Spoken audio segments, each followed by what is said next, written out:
ગુજરાત 18 લાઈવમાં આપનું સ્વાગત છે। રાજ્ય સર્વેલન્સ ટીમ દ્વારા લોકસભા ચૂંટણીને લઈ વાહન ચેકિંગ સઘન કરવામાં આવ્યું છે। ચૂંટણી સમયે ઉમેદવાર અને પક્ષ કોઈ આર્થિક કે અન્ય રીતે મતદારોને લોભામણી લાલચ ન આપી શકે તે માટે વાહન ચેકિંગ કરી રહ્યા છે।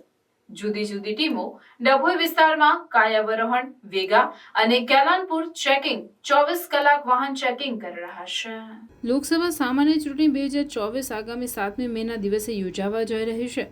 ત્રીજા તબક્કાનું મતદાન રાજ્યમાં હાથ ધરાશે ત્યારે રવિવાર સાંજ સુધી ચૂંટણી પ્રચારના પડઘમ શાંત થવાના હોય તેવામાં સ્ટેટ સર્વેલન્સ ટીમ દ્વારા ચૂંટણી સમય દરમિયાન પ્રચાર પડઘમ શાંત થયા બાદ કોઈપણ પ્રકારની ગેરરીતિ અને આર્થિક લુભામણી લાલચ મતદારોને ઉમેદવાર કે કોઈ પક્ષ આપી ના શકે, વાહનોમાં દારૂ, હથિયાર કે પછી રોકડ રકમની હેરાફેરી ના થાય તે માટે મોડી રાત સુધી વાહન ચેકિંગ સઘન બનાવ્યું છે।